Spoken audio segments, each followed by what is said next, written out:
The thing I would point out is that there are bull markets and bear markets, and in basically any tradable instrument or commodity, or I consider gold to be a form of money. But what we're really talking about when we say, gold is up, what we're talking about the dollar price of gold. And I view it as a cross exchange rate. People talk about the dollar, the euro dollar exchange rate. Well, there's a dollar gold exchange rate, and that's the dollar price of gold. So they're just alternative forms of money where people get to express a liquidity preference or a credit preference, if you will, if you're concerned about if you're losing confidence in the dollar. But the first great bull market was 1971 to 1980. It lasted 9 years, and gold went up 2,200%. The second great bull market was from 1999 to 2011.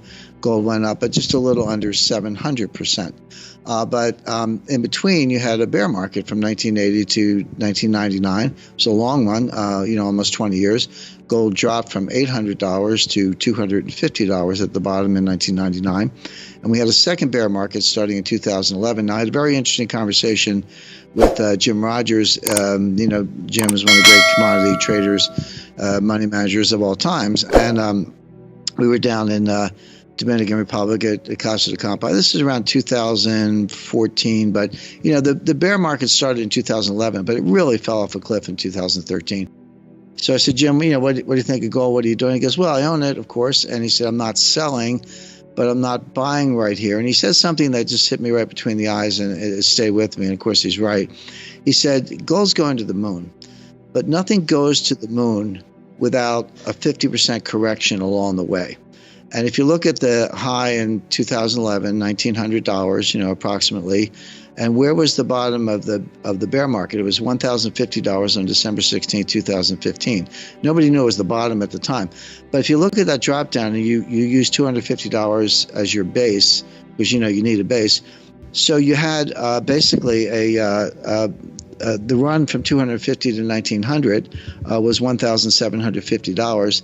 Go down 50% from there, it's $825. 1900 minus 825 is 1075, and the bottom was 1050. So Jim totally stuck the landing. Like at 1050, okay, there's your 50% retracement.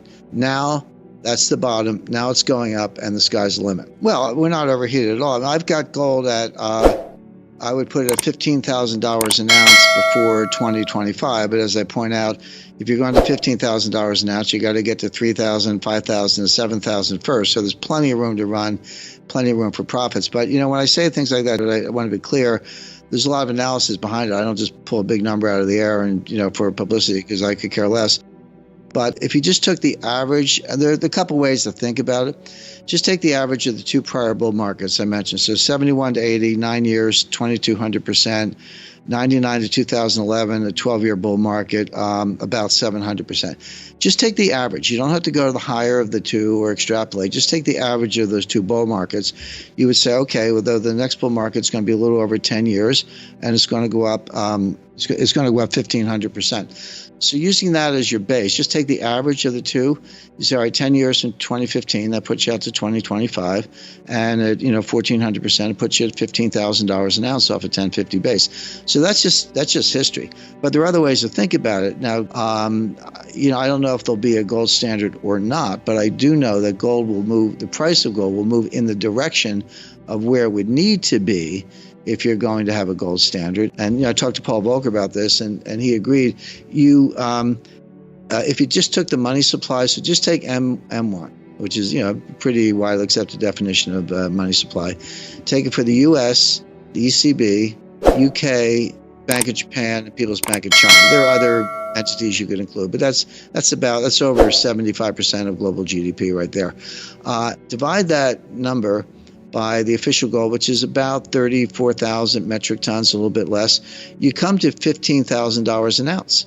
So if you're going to either have a gold standard or even use gold as a reference point for money, if you need to restore confidence in the dollar, the implied non-deflationary price is $15,000 an ounce. So what I find interesting is that if you use just the history of the last two bull markets and average them, or if you use a rigorous calculation, what's the implied non-deflationary price, Interestingly, they come out in the same place. I don't think they have to. They're two different methods, but they both point to $15,000 an ounce sometime over the next 3 or 4 years. It is a moving target. The numbers I gave you are based on current levels, but if you keep printing money, you need a higher price to, if you want to reference gold and not cause deflation, which they don't, you're going to need a progressively higher price of gold. One thing people forget, they look at the dollar price in absolute dollars. So it went up $100 an ounce, or I expect before long it'll go up $1,000 an ounce a week. But each dollar increase is a smaller percentage increase. So people look at the dollar. Yeah, it's real money. It's nice to make the money. But if you go from $14,000 an ounce to $15,000 an ounce, that's only a 7% increase. I mean, you can do that in a week. So my point is, it's still $1,000 an ounce, good for the holders, but the percentage increase gets smaller and smaller as the absolute dollar amount gets larger and larger. So $15,000 sounds like a big number from today's perspective, but as you go to 10, 11, 12, it gets to be a progressively smaller percentage increase, and therefore more likely. You need to see it logarithmically to see it, a less hyperbolic curve. So logarithmically is the right way to think about it, but in dollar terms, the percentage increase gets to be pretty small at those levels.